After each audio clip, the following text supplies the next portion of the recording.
नमस्कार।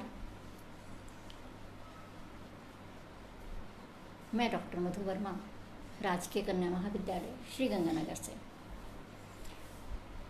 सबसे पहले मैं श्री राजीव मिश्रा जी का आभार व्यक्त करना चाहती हूँ, जिन्होंने मुझे इस तरह से लाइव आने का अवसर प्रदान किया। आज हम बात कर रहे हैं वर्तमान परिप्रेक्ष्य में कामायनी का अध्ययन। कामायनी, जैसा कि हम जानते हैं, आधुनिक युग का प्रमुख महाकाव्य है, जिसकी रचना जयशंकर प्रसाद ने 1935 में की थी। जयशंकर प्रसाद छायावाद के प्रवर्तक हैं और छायावाद का समय 2 विश्व युद्धों के बीच का समय रहा है। स्पष्टतः कामायनी की रचना के पीछे यह पृष्ठभूमि बहुत ही महत्वपूर्ण रही है।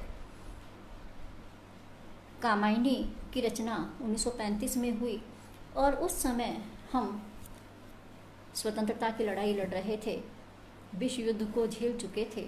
इसी पृष्ठभूमि को देखते हुए प्रसाद जी ने की। वर्तमान परिप्रेक्ष्य में कामायनी का अध्ययन, इस विषय पर जब हम बात करते हैं तो सबसे पहले हमारे मन में यही बात आती है कि कामायनी जैसा महाकाव्य, जो आज से लगभग 85 वर्ष पूर्व लिखा गया, आज उसके अध्ययन का क्या महत्व है, या साधारण सा जो प्रश्न आमतौर पर विद्यार्थियों द्वारा भी कक्षा में पूछा जाता है कि हम साहित्य क्यों पढ़ें, हम कामायनी जैसा महाकाव्य क्यों पढ़ें, इसकी उपादेयता वर्तमान में क्या है और साहित्य किस तरह से वर्तमान में प्रासंगिक होता है, ये बात बहुत ही महत्वपूर्ण है। तो जब हम बात करने जा रहे हैं वर्तमान परिप्रेक्ष्य में कामायनी का अध्ययन, तो इस विषय पर विचार करने के लिए 3 बातों को हमने मुख्यतः सामने रखा है। पहली बात तो ये कि कामायनी की कथा क्या है। दूसरी बात, वर्तमान परिप्रेक्ष्य क्या है, वर्तमान स्थितियाँ क्या हैं। और तीसरी और महत्वपूर्ण बात ये है कि वर्तमान परिप्रेक्ष्य में कामायनी का क्या महत्व है, या कामायनी का अध्ययन हम किस रूप में करें। कामायनी एक महाकाव्य है जिसकी कथा का उल्लेख शतपथ ब्राह्मण के 8वें अध्याय में मिलता है। छांदोग्य उपनिषद में मनु और श्रद्धा की भाव मूलक व्याख्या भी मिलती है। ऋग्वेद में भी यह कथा है। ऐसा जयशंकर प्रसाद जी ने भी कामायनी के आमुख में बताया है। कामायनी में, जैसा कि हम जानते हैं, कुल 15 सर्ग हैं और चिंता से लेकर के आनंद तक की ये कथा है। हिमगिरी के उतुंग शिखर पर वैरशिला की शीतल छां, एक पुरुष भीगे नैनों से देख रहा था प्रलय प्रवाह। नीचे जल था, ऊपर हिम था, एक तरल था, एक सघन, एक तत्व की ही प्रधानता, कहो उसे जड़ या चेतन। इस तरह से इन पंक्तियों के साथ कामायनी के चिंता सर्ग का आरंभ होता है। महाप्रलय के बाद मनु हिमालय की चोटी पर बैठे हैं। वे हताश निराश हैं और इस बात से व्याकुल हैं कि ये महाप्रलय क्यों आई। उनके माथे पर पहली बार चिंता की रेखा उभरती है और देव जाति के मनु पहली बार चिंता का सामना करते हैं। वे विचार करते हैं कि इस महाप्रलय का कारण क्या था। देव दंभ के महामेघ में सब कुछ ही बन गया भविष्य। वे निष्कर्ष निकालते हैं कि किस तरह से देव जाति विलास में डूबी हुई थी, किस तरह से उन्होंने प्रकृति के सारे नियमों का उल्लंघन किया, किस तरह से विलासिता में डूबी हुई देव जाति ने अपने आप को ही सर्वोपरि माना और अपने से ऊपर किसी सत्ता को स्वीकार करने के लिए वे तैयार ही नहीं थे। प्रकृति रही दुर्जय, पराजित हम सब भूले मद में, भोले थे हाँ केवल तिरते सब विलासिता के मद में।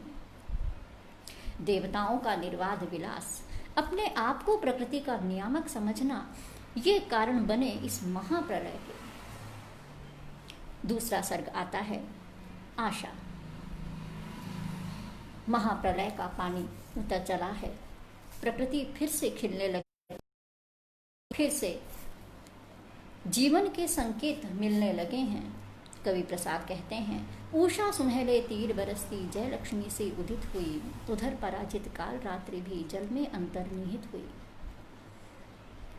काल रात्रि अब जल में विलीन हो चुकी है।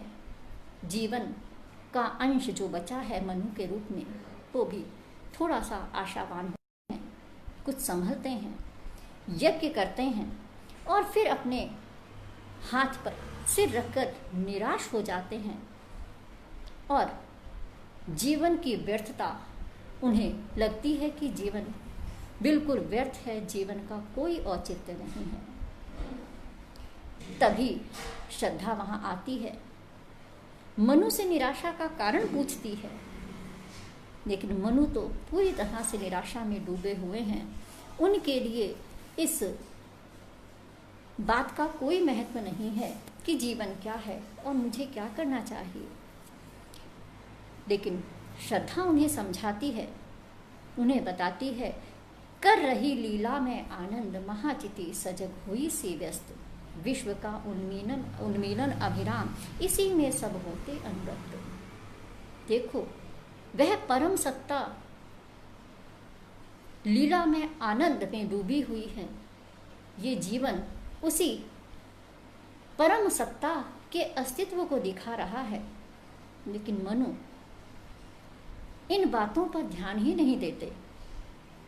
श्रद्धा फिर उन्हें समझाती है, दुख की पिछली रजनी बीच विकसता, सुख का नवल प्रभात एक पर्दा यह झीना, नील छिपाए जिसमें सुखवात। दुख की रात बीतती है, उस रात के बाद फिर से सुबह आती है, फिर से नवल प्रभात आता है, लेकिन मनु के मन में जीवन तनिक भी दिखाई नहीं देता। जीवन उनके लिए अभिशाप है, लेकिन श्रद्धा समझाती है, जिसे तुम समझे हो अभिशाप जगत की ज्वालाओं का मूल, ईश का वह रहस्य वरदान कभी मत जाओ इसको भूल। ये जो तुम्हारा जीवन है वो ईश्वर का दिया हुआ एक वरदान है। ये सारी सृष्टि ईश्वर का ही लीला स्थल है। श्रद्धा मनु को जीवन के लिए प्रेरित करती है और उनसे आह्वान करती है कि तुम्हारी जो शक्ति, तुम्हारे जो विचार, तुम्हारा जो मन बिखरा हुआ है उसे फिर से समेटो। शक्ति के विद्युत कण जो व्यस्त विकल बिखरे हैं हो निरुपाय, समन्वय उनका करे समस्त विजयनी मानवता हो जाए। इस विजय तक पहुंचने के लिए अपनी सारी शक्तियों को एकाग्रचित करना, उनका समन्वय करना, उनको इकट्ठा करना बहुत ही महत्वपूर्ण है। मनु श्रद्धा की ओर आकर्षित होते हैं। कामदेव भी प्रेरित करते हैं। इस तरह काम, वासना, लज्जा सर्गों में कथा आगे बढ़ती है। लज्जा सर्ग की बहुत ही सुंदर कलात्मक पंक्तियां हैं। उज्ज्वल वरदान चेतना का सौंदर्य जिसे सब कहते। इसी सर्ग में प्रसाद जी लज्जा का चित्रण करते हुए आगे नारी सौंदर्य का, नारी के महत्व का, नारी की उच्च स्थिति का चित्रण करते हुए कहते हैं, नारी तुम केवल श्रद्धा हो, विश्वास रजत नग पगतल में, पीयूष स्रोत सी बहा करो जीवन के सुंदर समतल में। इसके बाद कर्म सर्ग में श्रद्धा मनु को बार बार कर्म के लिए प्रेरित करती है। मनु भी यज्ञ करना चाहते हैं, क्योंकि उन्हें भी लगता है कि अब आगे बढ़ना चाहिए। उधर आकुली किलात असुर पुरोहित हैं, जिनकी दृष्टि मनु के ही पालतू पशु पर है, इसलिए वे मनु को यज्ञ के लिए प्रेरित करते हैं, क्योंकि वे उस पशु के मांस को पाना चाहते हैं। वे मनु को तैयार कर लेते हैं कि वे यज्ञ में पशु की बलि दें, और मनु इसके लिए तैयार हैं और मनु भी बलि देते हैं।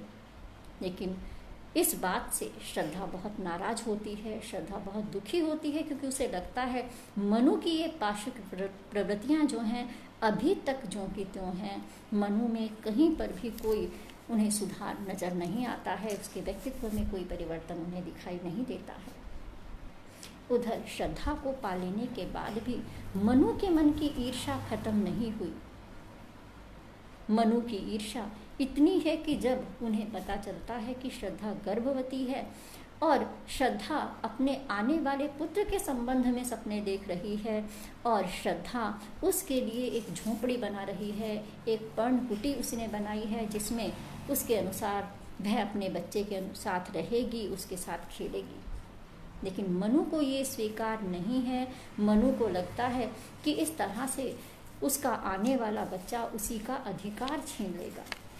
इसलिए फिर वही हताशा, फिर वही निराशा उनके जीवन में घर करती है और मनु श्रद्धा को छोड़कर चले जाते हैं। श्रद्धा को छोड़कर वे सारस्वत प्रदेश में जाते हैं। सारस्वत प्रदेश भी इस भौतिक हलचल का शिकार हो चुका है। वहाँ भी सब तहस नहस हो चुका है। वहाँ मनु हताश निराश बैठे हुए हैं। उसी तरह से उन्हें लगता है कि उनका जीवन मानो शून्य में छोड़ा गया एक तीर है जिसका कोई लक्ष्य नहीं है, जिसका कोई लक्ष्य तय नहीं है। वहाँ फिर उन्हें कामदेव की ध्वनि सुनाई देती है। हताश निराश मनु को कामदेव फिर शाप देते हैं। जीवन सारा बन जाए युद्ध, उस रक्त अग्नि की वर्षा में बह जाएं सभी जो भाव शुद्ध। ऐसा लगता है जैसे कामदेव ने शाप के माध्यम से मानव जीवन की नियति ही तय कर दी हो। कामदेव ने मानव जीवन का भविष्य क्या होगा ये सब पहले से ही तय कर दिया और मनु उसी का ही शिकार होते हैं और भटकते हुए वहीं सारस्वत प्रदेश में बैठे हैं। यहीं मनु इड़ा से मिलते हैं। इड़ा जिसे प्रसाद जी के अनुसार बुद्धि का प्रतीक माना जाना चाहिए। इड़ा उन्हें कर्म के लिए फिर से प्रेरित करती है और इड़ा से प्रेरित होकर मनु फिर से कर्म में लीन होते हैं। सारस्वत प्रदेश में वे फिर से सृष्टि करने का प्रयास करते हैं और सफल भी होते हैं। लेकिन वहाँ फिर मनु को यही लगता है कि अब वे सब कर चुके हैं, अब इड़ा पर अधिकार करना चाहते हैं। जनता जो प्राकृतिक हलचल से अस्त व्यस्त हो चुकी है, मनु से सहारा मांगने के लिए आती है, लेकिन मनु उनके लिए दरवाजे बंद कर देते हैं। जनता संघर्ष करती है अपनी रानी को बचाने के लिए भी और खुद को बचाने के लिए भी। मनु इस संघर्ष में घायल होते हैं, फिर हताश होते हैं, निराश होते हैं। जीवन के प्रति निर्वेद उनके मन में फिर जागता है और उन्हें लगता है कि जीवन निरर्थक हो गया। उधर श्रद्धा स्वप्न सर्ग में श्रद्धा देखती है कि मनु घायल हैं, हताश हैं, निराश हैं, तो मनु को ढूंढने के लिए अपने पुत्र मानव को साथ लेकर के श्रद्धा चल निकलती है और भटकती हुई सारस्वत प्रदेश में पहुंच जाती है।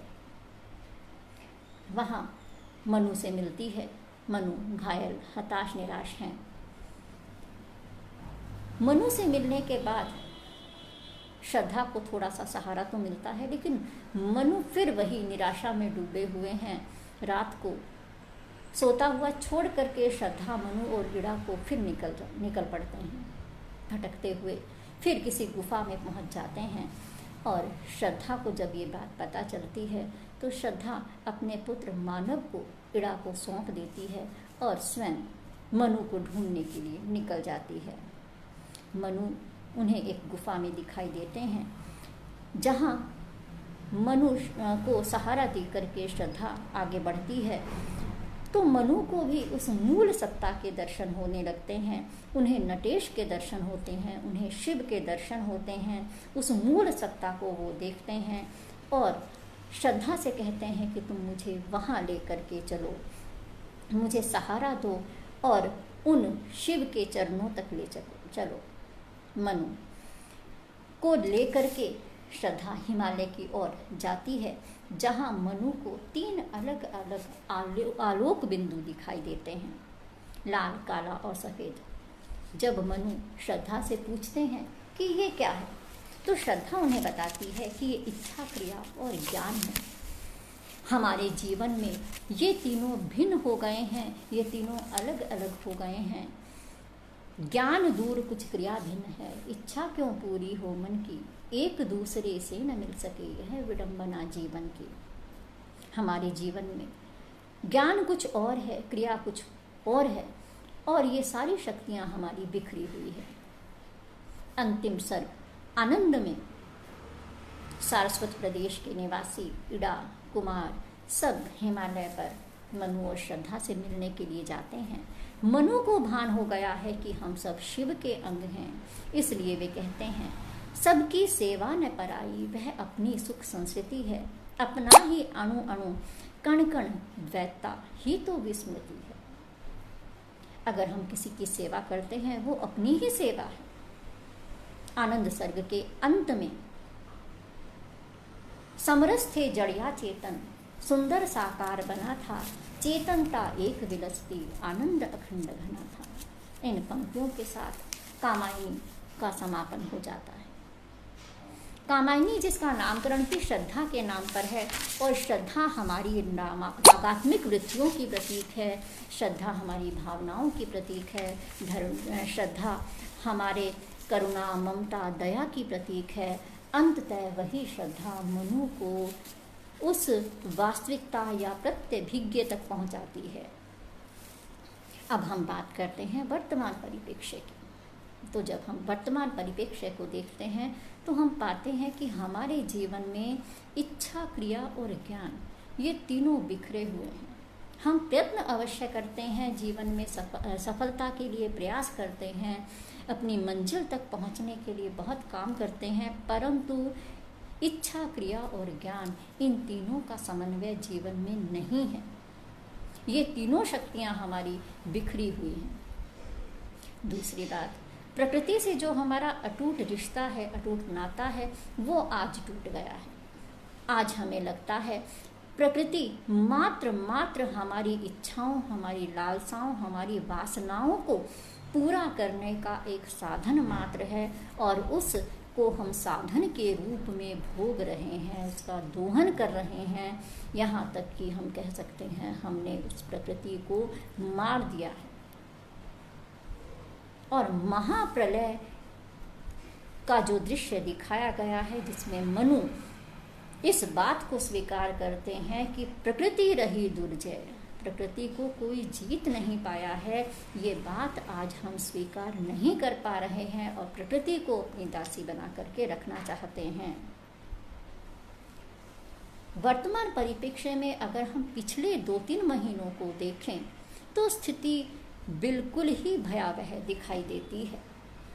उस भयावह दृश्य को जब हम देखते हैं कि आज हम एक वैश्विक महामारी से घिर चुके हैं, एक वैश्विक महामारी जिसका कोई इलाज, जिसका कोई उपचार हमारे पास नहीं है, तो फिर हमें मनु की वही पंक्तियाँ, कामायनी की वही पंक्तियाँ याद आने लगती हैं हिमगिरी के उत्तुंग शिखर पर। लॉकडाउन के लंबे समय के दौरान हमने भी ये विचार किया, हमने भी ये सोचा कि आखिर यह महामारी जीवन में क्यों आई। जैसे मनु सोचते हैं कि ये महाप्रलय क्यों हुई, तो बार बार हमारे सामने यही प्रश्न आता है कि ये महामारी हमारे जीवन में क्यों आई है, ऐसा क्यों हुआ हमारे साथ। ये है वर्तमान परिदृश्य है जिसे हम भोग रहे हैं, जिसे हम देख रहे हैं। इस महामारी ने हमारे लिए सबसे ज़रूरी कर दिया है सोशल डिस्टेंसिंग, सामाजिक दूरी जिसे हम कह सकते हैं, फिजिकल डिस्टेंसिंग। शारीरिक रूप से हम एक दूसरे से दूर हैं, और लॉकडाउन के दौरान तो हम एक दूसरे को नहीं मिल पाए, एक दूसरे से नहीं देख पाए, और यहाँ तक हुआ कि कुछ लोग घरों में बंद रहे। ऐसे में मानसिक तनाव के चलते आत्महत्या की घटनाएं बहुत बढ़ गई हैं। कारण सिर्फ एक है कि हम अपने आप को अकेला समझ रहे हैं। हमें लगता है कि हम अकेले हैं, हमारे साथ कोई नहीं है, कोई हमारी परेशानी बांटने वाला नहीं है। दूसरी तरफ आर्थिक परेशानियां भी कम नहीं हैं। रोजगार छिन जाने से आर्थिक परेशानियां बहुत बढ़ गई हैं। ऐसे लोग दूसरों की तरफ बड़ी उम्मीद से देख रहे हैं कि कोई हमारी सहायता करेगा, कोई हमारे जीवन को बचाने का प्रयत्न भी करेगा। एक रिपोर्ट इस लॉकडाउन के दौरान ये भी आई कि महिलाओं के खिलाफ हिंसा बहुत अधिक बढ़ गई है। घरेलू हिंसा के बहुत सारे केस जो है आज सामने आ रहे हैं। तो ये सारी स्थितियां जो हैं वो बिल्कुल वर्तमान आज के समय की स्थिति है जो इस लॉकडाउन के दौरान हमें दिखाई देती है। अब हम बात करते हैं वर्तमान परिप्रेक्ष्य में कामायनी का अध्ययन किस रूप में किया जाए, हम कामायनी को किस रूप में देखें। तो जैसे ही मैं अपनी बात करूं तो लॉकडाउन की बात सुनते ही, महामारी की बात सुनते ही पहली बात जो मन में आई वो यही कि हम मनु की भांति ही देख रहे हैं हिमगिरी के उतुंग शिखर पर बैरशिला की शीतल छां, एक पुरुष भीगे नैनों से देख रहा था प्रलय प्रवाह। हम भी देख रहे हैं प्रलय प्रवाह हो रहा है, लेकिन हम बिल्कुल लाचार हैं, हम कुछ भी नहीं कर पा रहे हैं। ऐसी स्थिति में हम अपने आप को कहीं ना कहीं मनु से जोड़ते हैं, जो अकेले हैं, जो महाप्रलय के साक्षी बने हैं। इस भौतिकतावादी दौड़ में हमारी सारी शक्तियां बिखरी हुई हैं।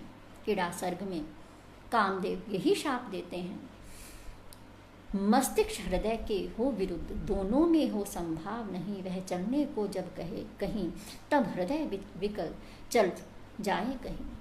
हृदय विकल होकर के किसी और रास्ते पर निकल पड़ता है। हमारी शक्तियों में कोई समन्वय नहीं है।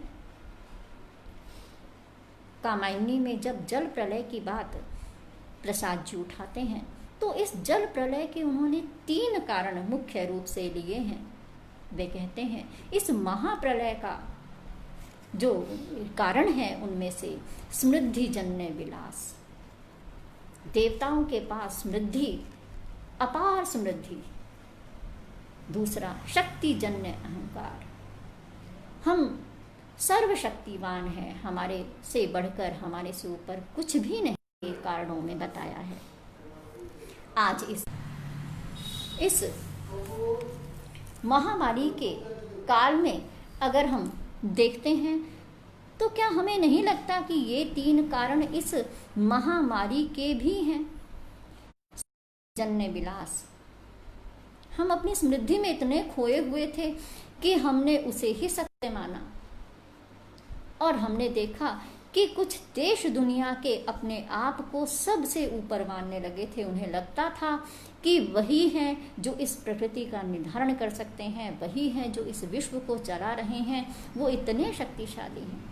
लेकिन इस महामारी ने ऐसे विकसित देशों को भी घुटनों पर लाकर खड़ा कर दिया। जब हमें पता चला कि यह वायरस जो है वो चीन के वुहान प्रदेश से फैला है, और जो प्रथम कारण सामने आया वो यही कि वहाँ का जो मांस का मार्केट था वहीं से ये वायरस फैला है।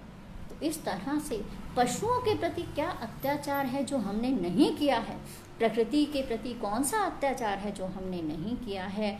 हम भी वही मनु हैं, हम भी सोच रहे हैं कि ये महाप्रलय, ये महामारी क्यों फैली है। और ऐसे में जब हम मनु की तरह हताश और निराश हैं तो श्रद्धा की वो बातें आज हमें याद आती हैं, और वही हैं जो हमें सहारा दे सकती हैं। लीला में हुई सजग, प्रधानमंत्री कहते हैं आपदा में अवसर, और वास्तव में आज हमें आपदा में अवसर खोजने ही हैं। कामायनी में श्रद्धा मनु को चेताती है कि लेकिन रजनी बीच विकसता सुख का नवल प्रभात। इस दुख के बाद ही सुख का नया प्रभात हमारे जीवन में आएगा, इसमें कोई शंका नहीं है। लेकिन हमें जानना पड़ेगा अपने आप को, अपनी शक्तियों को हमें समन्वय करना पड़ेगा उनका, ये बहुत ही महत्वपूर्ण है। आज इस आपदा की घड़ी में बहुत सारे लोग ये उम्मीद लगाए बैठे हैं कि हम उनकी सहायता करें, किसी भी तरह से उन्हें इस संकट से निकालें। कामायनी में श्रद्धा भी इसी बात की पक्षधर है श्रद्धा। मनु से कहती है, प्रिय अब तक हो इतने सशंक, देकर कुछ कोई नहीं रंक। अगर हम किसी को कुछ देते हैं तो देने मात्र से हम गरीब नहीं हो गए हैं, हम रंक नहीं बन गए हैं। तो इतनी तो हमें मानवीयता, इतने तो हमें मानवता दिखानी ही है। नारी के प्रति जो दृष्टिकोण है वो तो हम देख चुके हैं। नारी के उच्च आदर्श की प्रतिष्ठा प्रसाद जी ने कामायनी में की है।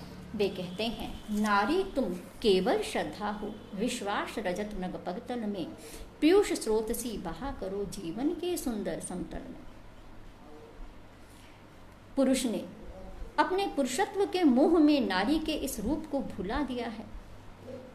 तुम भूल गए पुरुषत्व मोह में, कुछ सत्ता है नारी की, समरसता है संबंध बनी अधिकार और अधिकारी की। समरसता जीवन के लिए बहुत जरूरी है, जो भुला दी गई है। कामायनी में जो सबसे अधिक महत्वपूर्ण है वो है कामायनी का दर्शन। यह वह दर्शन है जो हर काल में, हर मनुष्य में प्रेरणा जगा सकता है, उसमें नए ओज का, नए जीवन का संचार कर सकता है। मनु श्रद्धा के माध्यम से शैवागमवादी प्रत्यभिज्ञ दर्शन की जो स्थापना की है वो जीवन में का मूल है और हमें चिंता से आनंद तक ले जाने का एकमात्र मार्ग है। इस समय में जबकि हम वैश्विक महामारी के दौर में अपने आप को अकेला पा रहे हैं, अपने आप को इस तरह से अनुभव कर रहे हैं कि न जाने कब हमारा जीवन न रहे। इस दर्शन के अनुसार शिव परम सत्ता है। शिव को जब लीला करने की इच्छा होती है तो वही शिव अव्यक्त से व्यक्त रूप में आते हैं और आत्म विस्तार करते हैं। उनका आत्म विस्तार ही यह विश्व है, यह सृष्टि है।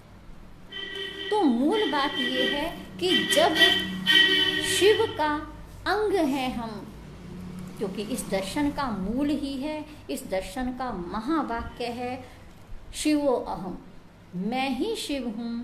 प्रत्यभिज्ञ दर्शन, प्रति अभिज्ञ दर्शन, अर्थात हम भूल गए हैं कि हम शिव हैं।